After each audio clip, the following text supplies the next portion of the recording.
بارگاہ ہے سیدہ فاطمہ الزہرا رضی اللہ تعالیٰ عنہا میں ہم خراج عقیدہ ضرور پیش کرتے ہیں۔ رسول پاک صلی اللہ تعالیٰ علیہ وسلم کی 4 بیٹیاں ہیں، یہاں پر یہ ذکر کرنا مجھے ضروری ہے۔ حضور پاک صلی اللہ علیہ وسلم کی 4 بیٹیاں ہیں اور 3 بیٹے ہیں۔ یہ تمام مسلمانوں کو ازبر کرا دو کہ حضور کی اولاد کتنی ہے، 7 ہیں، 3 بیٹے اور 4 بیٹیاں۔ بیٹوں کی وفات بچپن میں ہی ہو گئی، کوئی 6 مہینے سے زیادہ نہیں رہے اس دنیا میں، اور بیٹیاں سب بڑی ہوئیں۔ سب سے بڑی صاحبزادی آپ کی سیدہ زینب رضی اللہ تعالیٰ عنہ، ان کے بعد حضرت رقیہ رضی اللہ تعالیٰ عنہ، ان کے بعد حضرت ام کلثوم رضی اللہ تعالیٰ عنہ، چوتھے نمبر پر سب سے آخری بیٹی حضور کی وہ سیدہ فاطمہ الزہرا رضی اللہ تعالیٰ عنہ۔ 4 بیٹیاں ہیں، اور 4 بیٹیوں کا تذکرہ ضروری ہے اہل سنت و جماعت کے موقف کے مطابق، اس لیے کہ اب بہت سارے لوگ حضور کی بیٹیوں کا بھی انکار کرنے لگ گئے ہیں۔ ہاں، باضابطہ ممبروں سے یہ اعلان کیا جا رہا ہے کہ حضور کی اور کوئی بیٹی ہی نہیں تھی، صرف حضرت فاطمہ تھی۔ کیوں؟ میں آپ کو بتاؤں، دوسری بیٹیوں کو اگر مان لیا نا انہوں نے کہ رقیہ بھی تھی، کلثوم بھی تھی، تو پھر حضرت عثمان غنی کو بھی ماننا پڑے گا، کیونکہ حضور صلی اللہ علیہ وسلم کے وہ بھی داماد ہیں، اور ان کو حضرت عثمان غنی ایک آنکھ نہیں بھاتے ہیں۔ یہ حضرت عثمان کا بغض ہے، ان کے اندر عداوت ہے، جس کی وجہ سے حضور کی بیٹیوں کا انکار کر دیا۔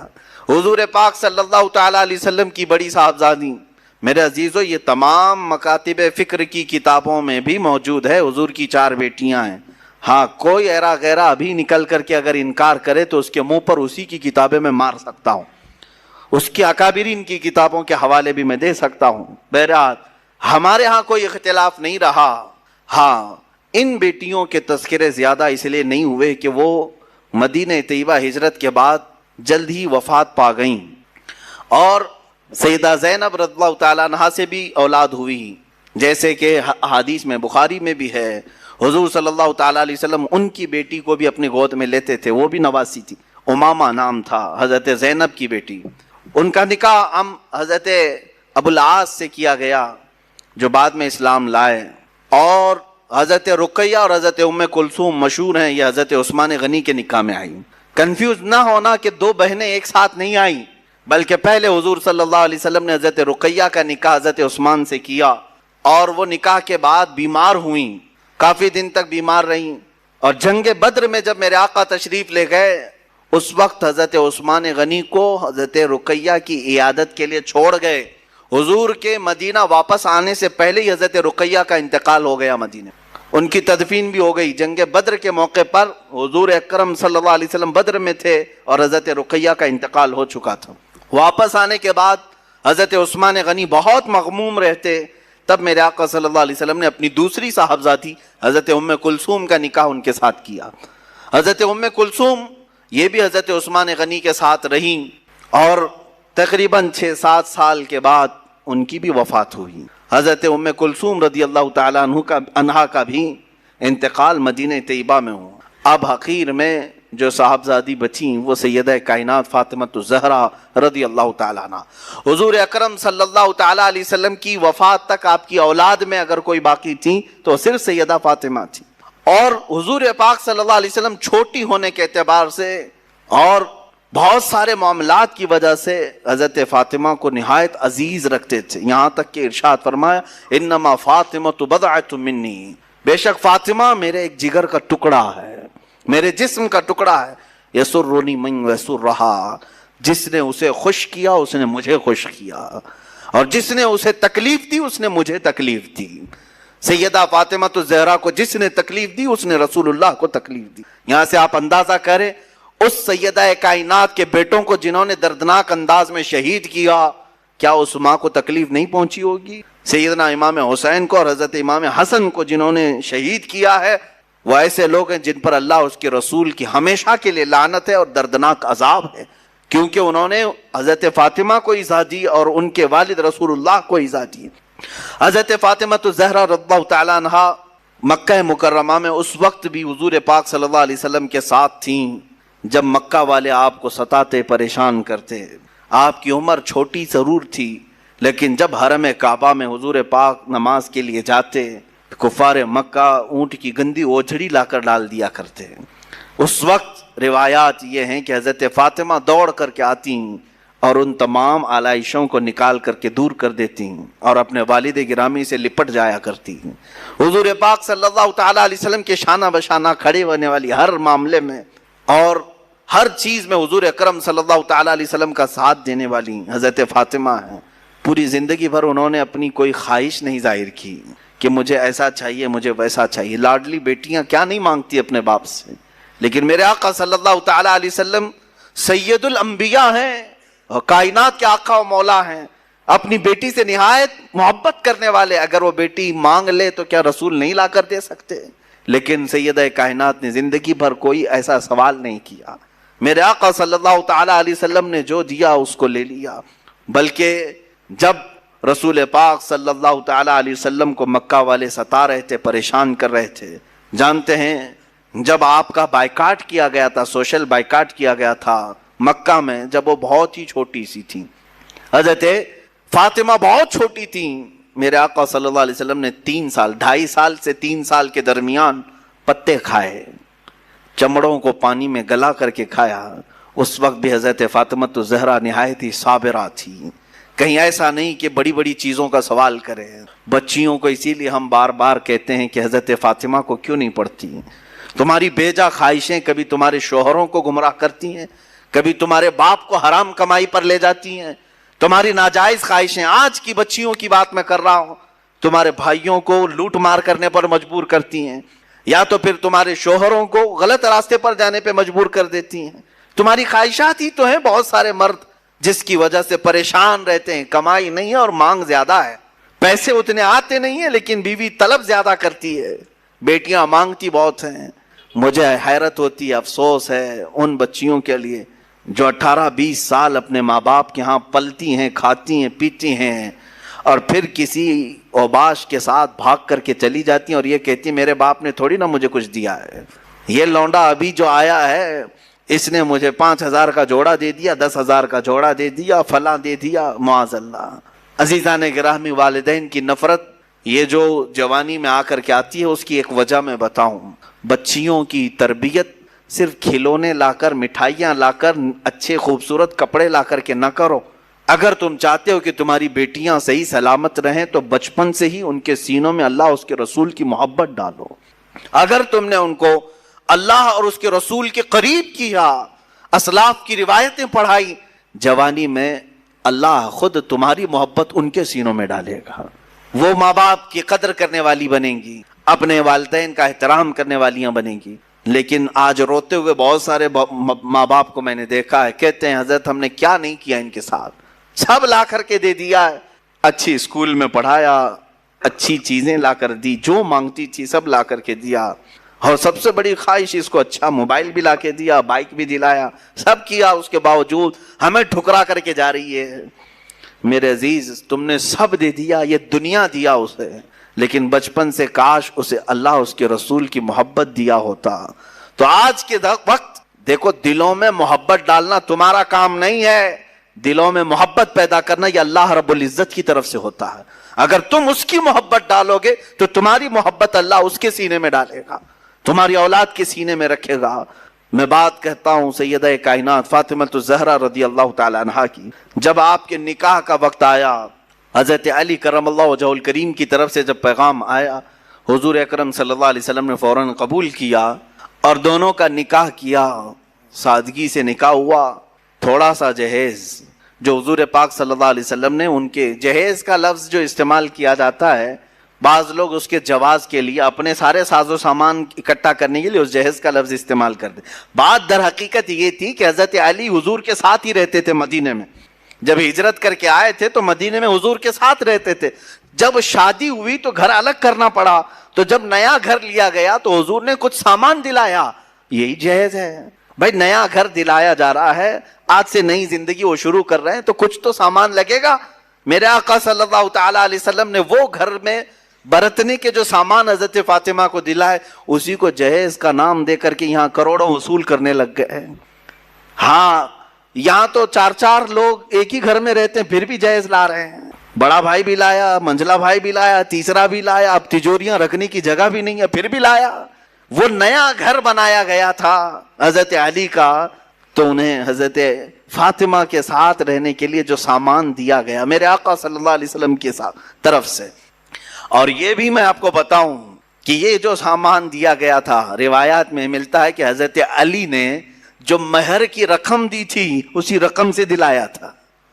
میرے آقا صلی اللہ تعالی علیہ وسلم نے حضرت علی رضی اللہ تعالیٰ عنہ نے جو مہر ادا کیا، اتنا مہر کوئی نہیں دینا چاہتا آج۔ مہر نظر نہیں آتا لیکن جہیز نظر آتا ہے۔ حضرت فاطمہ کا جہیز لوگوں کو معلوم ہے، حضرت علی کا مہر نہیں معلوم۔ 10,000 سے زیادہ ہو جائے تو جماعت میں جھگڑے چلتے ہیں، مہر اتنا زیادہ کیوں رکھا؟ اور جوڑا 25,000 کا عورت کی طرف سے ضرور چاہیے۔ تم 10,000 کا مہر اپنی اس عورت کو نہیں دینا چاہتے جس کے ساتھ پوری زندگی بتانے والے ہو، وہ اپنا پورا جسم تمہارے حوالے کر رہی ہے، 10,000 کا مہر نہیں دینا چاہتے۔ 786 روپے رکھو مولانا، بس اتنا ہی کافی ہے۔ 786 روپے میں پوری اس کی 50 سال زندگی خرید رہے ہو، پتہ نہیں کتنی زندگی، 50 ہے، 25 ہے، 40 ہے، جو بھی ہے۔ میرے عزیزو، مہر جو ہے اس کا شرعی حق ہے جو اس کی پوری زندگی کے لیے تم دے رہے ہو۔ یہ نہیں کہ خالی ایک رات کا یہ معاوضہ ہے یا ایک شادی کے دن کا کوئی نذرانہ ہے، پوری زندگی کا اس کا حق ہے۔ آپ انصاف تو کر کے دیکھو، آپ اس سے اصول کتنا رہے اور اسے دے کیا رہے۔ ہاں، شادی کے وقت جو تمہارے لیے اس کا باپ خرچہ کرتا ہے وہ پتہ نہیں کتنے لاکھوں میں چلا گیا۔ بہرحال میں اس عنوان پر نہیں جاتا۔ سیدہ کائنات فاطمہ الزہرا رضی اللہ تعالیٰ عنہ کی ایک بات مجھے یاد آتی ہے۔ حضور پاک صلی اللہ تعالیٰ علیہ وسلم ان کے پاس تشریف لائے، کہا فاطمہ تمہارا نکاح علی کے ساتھ کر رہا ہوں، منظور ہے؟ حضرت فاطمہ نے کہا بابا جان آپ جو فرمائیں منظور ہے۔ حضرت علی مہر کتنا دیں گے؟ حضور پاک صلی اللہ علیہ وسلم نے فرمایا 400 مسقال چاندی دیں گے۔ 400 مسقال چاندی، وہی زمانے کا حساب کیلکولیشن الگ ہوتا ہے، آپ کسی بھی دارالفتہ سے سوال کر کے پوچھ سکتے ہیں کہ اس وقت کیلکولیشن میں کتنا بیٹھتا ہے اگر کسی کو شوق ہے تو۔ حضرت فاطمہ کا یہ مہر طے پایا، مہر مقرر بھی ہو گیا۔ بعض روایات میں یہ ملتا ہے کہ حضرت فاطمہ نے کہا اے اللہ کے نبی صلی اللہ علیہ وسلم، یہ نکاح کس کی جانب سے ہو رہا ہے؟ حضور نے فرمایا اللہ کی طرف سے، اللہ تعالیٰ نے پسند فرمایا کہ تمہارا نکاح علی کے ساتھ ہو۔ تو حضرت فاطمہ کہتی ہیں تو پھر میرا مہر بھی اسی شان کے مطابق ہونا چاہیے۔ 400 مسقال چاندی، کہا میرا مہر بھی اس شان کے مطابق رکھیں جو اللہ تعالیٰ نکاح کر رہا ہے۔ حضور پاک صلی اللہ علیہ وسلم نے پوچھا فاطمہ تم کیا پسند کرتی ہو مہر میں، تم کیا لینا چاہتی ہو مہر میں؟ حضرت فاطمہ نے کیا کہا؟ اللہ اکبر، قربان جاؤ مسلمانوں، کہتی ہیں آقا اگر اللہ نکاح کر رہا ہے تو رب تعالیٰ سے یہ لکھوا لیں کہ آپ کی امت کی بخشش میرے مہر میں رکھی جائے۔ اللہ اکبر، آپ کی امت کی مغفرت اور بخشش میرے مہر میں رکھی جائے۔ خواہشیں ہوں تو ایسی ہوں، تمنائیں ہوں تو ایسی ہوں۔ رسول پاک صلی اللہ تعالیٰ علیہ وسلم کی بارگاہ میں اگر کوئی عزیز بننا چاہتا تو صرف ان کی امت کی بات کرتا، حضور خوش ہو جاتے تھے۔ میرے عزیزو، آج بھی یہی حال ہے کہ اگر تم امت کا خیال کرو گے تو میرے آقا خوش ہو جاتے ہیں۔ اگر تم حضور کی امت کے بارے میں بات کرو گے، حضور پاک بے انتہا تمہیں نوازنے لگتے ہیں۔ حضرت جبرائیل امین نے بھی یہ محسوس کیا۔ جانتے ہیں حضرت جبرائیل حضور صلی اللہ تعالیٰ علیہ وسلم سے قربت چاہتے تھے تو حضور پاک صلی اللہ تعالیٰ علیہ وسلم سے انہوں نے کیا کہا جانتے ہیں؟ اے اللہ کے نبی صلی اللہ علیہ وسلم، میں چاہتا ہوں میں اپنی طرف سے آپ کی بارگاہ میں کوئی چیز پیش کروں جس سے آپ خوش ہو جائیں۔ اب حضور کس چیز سے خوش ہوتے ہیں؟ مکہ والوں کی تکلیفیں الگ ہیں، تبلیغ اسلام میں آنے والی تکلیفیں الگ ہیں، سب چیزیں ہیں، لیکن حضرت جبرائیل نے یہ سب نہیں کہا کہ ان دشمنوں کو میں اپنے پر سے ہلاک کر دوں گا یا تبلیغ اسلام میں چلنے والوں کے لیے راہ ہموار کر دوں گا، بلکہ جبرائیل امین نے یہ پیش کیا کہ آقا قیامت کے دن جب آپ کی امت پل صراط سے گزر رہی ہوگی میں اپنے پر بچھا دوں گا، پل سے اتارو راہ گزر کو خبر نہ ہو، جبریل پر بچھائیں پر کو خبر نہ ہو۔ عزیزان گرامی، حضور پاک صلی اللہ علیہ وسلم کی بارگاہ میں جیسے ہی انہوں نے التجا پیش کی میرے آقا خوش ہو گئے۔ حضور اکرم صلی اللہ تعالیٰ علیہ وسلم کی احادیث سے یہ بھی ملتا ہے، جس نے یہ دعا کی اللہم اغفر امت محمد صلی اللہ علیہ وسلم مغفرتا عامہ، اللہم ارحم امت محمد صلی اللہ علیہ وسلم رحمتا عامہ، اے اللہ امت محمدیہ کی عام مغفرت فرما۔ اے اللہ امت محمدیہ پر عام رحم فرما. جس نے یہ دو دعائیں کی حضور فرماتے میری شفاعت اس پہ واجب ہو گئی. امت کی بھلائی کا خیال کرو. حضرت بی بی فاطمہ ہی تو ہیں کہ جو رسول پاک صلی اللہ تعالیٰ علیہ وسلم جنگل میں جا کر کے جب رونے لگے, کسی کے کہنے سے آپ سر نہیں اٹھاتے تھے. حضرت فاطمہ آئیں, کہا بابا جان آپ سر اٹھائیں, میرے آقا آپ سر اٹھائیں. حضور پاک امت کے غم میں رو رہے تھے کہ اللہ تعالیٰ میری امت کی بخشش ہو جائے. حضرت فاطمہ نے کیا کہا جانتے ہیں؟ حضور سے اتنا عرض کیا کہ یا رسول اللہ جب تک آپ کی فاطمہ زندہ ہے کوئی رات سوئے گی نہیں, آپ کی امت کی مغفرت کی دعا کرتی رہے گی. حضور پاک نے سر اٹھا دیا. حضور پاک صلی اللہ علیہ وسلم کے پاس جب کبھی کوئی امت کی بھلائی کی بات کرتا ہے میرے آقا اس پر نوازشیں زیادہ کرتے ہیں. آج بھی اگر تم چاہتے ہو مسلمانوں کہ نبی کونین کو خوش دیکھو اور حضور پاک کا دیدار کرنا چاہتے ہو تو بھلائی امت میں لگ جاؤ. ایک رات وہ بھی آئے گی کہ میرے آقا خود تمہیں اپنے دیدار سے مشرف کریں گے. امت کی بھلائی کا خیال تو کرو. حضور پاک صلی اللہ علیہ وسلم کی بھولی بھالی امت کے لیے فکر تو کرو. سیدہ کائنات نے ہمیں یہ مزاج دیا, فاطمۃ الزہرا رضی اللہ تعالیٰ عنہا نے ہمیں یہ مزاج دیا. ساتھ ہی میں ہر اس بیٹی کو بھی کہتا ہوں جو اپنے باپ کا خیال کرے, اپنے باپ کا خیال نہیں کرتی ہے, وہ سوچے کہ حضرت فاطمہ رضی اللہ تعالیٰ عنہا حضور اکرم صلی اللہ تعالیٰ علیہ وسلم کا کس قدر خیال فرماتی تھی. ان کے تبلیغی مساعی میں کس طرح سے وہ شانہ بشانہ ٹھہرتی, کبھی اپنی جانب سے کوئی ایسی خواہشات نہیں کی. حضور پاک صلی اللہ تعالیٰ علیہ وسلم کی بارگاہ میں ایک مرتبہ آئی تھی بس, وہ غلام مانگنے کے لیے. جنگ بدر کے قیدی جو غلام بنائے گئے تھے وہ تقسیم کیے جا رہے تھے, وہ بھی مال غنیمت میں تھے. پورے سورہ بقرہ کا نچوڑ سورہ فاتحہ میں, اسی لیے سورہ فاتحہ کو ام الکتاب کہا جاتا ہے. ام الکتاب سورہ فاتحہ کو فاتحہ بھی کہتے ہیں, شافیہ بھی کہتے ہیں. سورہ فاتحہ کی تقریباً 19 نام ہیں, کافیہ بھی کہتے ہیں. ایک نام تو سورہ فاتحہ کا شفا ہے, یعنی سورہ فاتحہ اگر کسی بھی مرض پر پڑھ لی جائے وہ شفا ہے. ایک صحابی تھے, راستے پہ چل رہے تھے, کسی کو بہت بڑی تکلیف تھی, الجھن تھی, تو صحابہ اکرام موجود تھے. ان میں سے ایک صحابی نے کچھ پڑھا اور ان پر پھونک دیا. ابھی پھونکنے کا کوئی آرڈر آیا نہیں تھا, انہوں نے اپنے سے کر لیا. حضور صلی اللہ علیہ وسلم نے بتایا نہیں تھا, اس طرح سے پھونک دیا اور وہ صحیح بھی ہو گئے. لیکن صحابہ ہر عمل کو حضور سے پوچھتے تھے. واپس آئے, صحابہ نے پوچھا یہ تم نے کیا کیا, اس مریض کے ساتھ تم نے کیا کیا؟ چلو حضور صلی اللہ علیہ وسلم کے پاس. میرے آقا صلی اللہ علیہ وسلم کے پاس لایا گیا. حضور نے پوچھا تم نے کیا پڑھا اور کیا پھونک دیا؟ انہوں نے کہا میں نے سورہ فاتحہ پڑھا اور پھونک دیا, وہ صحیح ہو گیا. میرے آقا صلی اللہ علیہ وسلم مسکرائے اور دوسرے صحابہ سے فرمایا کیا تمہیں معلوم نہیں سورہ فاتحہ کا ایک نام شافیہ بھی ہے, شفا دینے والی. میرے اس صحابی نے جو کیا وہ بالکل صحیح کیا. یعنی سورہ فاتحہ بیماریوں کے لیے شفا بھی ہے. وظیفہ یاد رکھ لے, مجھے ہمارے بزرگوں کی طرف سے اجازت شدہ لکھ کر کے بھی ملا ہوا ہے کہ کیسا ہی عظیم مرض ہو, آپ اپنے ہاتھ میں پانی لیں, 72 مرتبہ سورہ فاتحہ ایک بیٹھک میں پڑھیں, 72 ٹائمز, 72 مرتبہ سورہ فاتحہ پڑھ کر آپ دم کر کے رکھ لیں, چاہے جیسے بھی مرض میں ہو وہ پانی پلائیں, انشاءاللہ شفا ہوگی. اللہ نے چاہا تو بڑے عظیم امراض سے بھی شفا مل جائے گی. اللہ شفا عطا فرمائے. وہ بڑے کرم کے ہیں فیصلے, بڑے نصیب کی بات ہے. جب وقت آئے گا ضرور حاضر دیں گے انشاءاللہ. کچھ بچوں نے مجھ سے پوچھا تھا, ان کے لیے میں نے یہ عرض کیا, بھاری پڑتا ہے کچھ لوگوں کو, لیکن حضور پاک صلی اللہ تعالیٰ علیہ وسلم کے دربار میں حاضری کی شدت سے تڑپ ہو تو آپ یہ پڑھ کر کے دیکھیں, روزانہ 313 مرتبہ درود پاک پڑھو اور بستر پہ لیٹ جاؤ. دوسرا اس کا ایک بہت بڑا فائدہ یہ ہے, ایک بہت بڑے بزرگ ہیں ابو حفص سمرقندی رحمۃ اللہ علیہ, مکہ مکرمہ کے تاریخ لکھنے والوں میں, وہ فرماتے ہیں مکہ میں ایک شخص کا انتقال ہوا تھا اور اس کا انتقال ہوتے ہی اس کا چہرہ گدھے کی شکل کا بن گیا. یہ بہت بڑی بات تھی, جانور کی طرح سے چہرہ بن گیا. اس کا اکلوتا بیٹا تھا, بیٹے نے دیکھا باپ کی شکل بگڑ گئی ہے, فوراً اس نے کواڑ بند کر دیے, دروازے سب لگا دیے.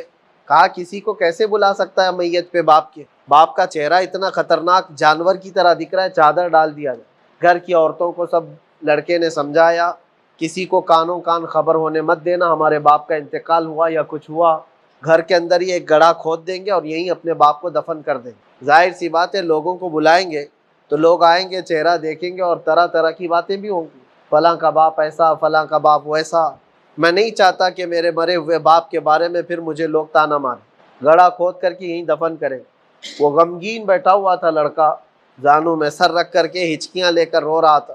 اچانک اس کے گھر کے پیچھے کا دروازہ کھلا اور ایک بزرگ گھر کے اندر داخل ہوئے، چہرے پر چادر پڑی ہوئی تھی، سیدھے آ کر کے وہ میت کے پاس پہنچ گئے، میت کے چہرے سے چادر ہٹائی اور اپنا ہاتھ اس کے چہرے پر پھیرا اور اس کے بعد چادر ڈال دی۔ یہ جو لڑکا تھا نوجوان، یہ دیکھ رہا تھا لیکن اس کی توجہ نہیں تھی، کیونکہ غم اتنا زیادہ تھا، ٹینشن اتنا زیادہ تھا، جس کو کہتے ہیں بہت ہائی ڈپریشن میں گیا ہوا، کچھ سوچنے سمجھنے کا اس کے پاس موقع ہی نہیں تھی۔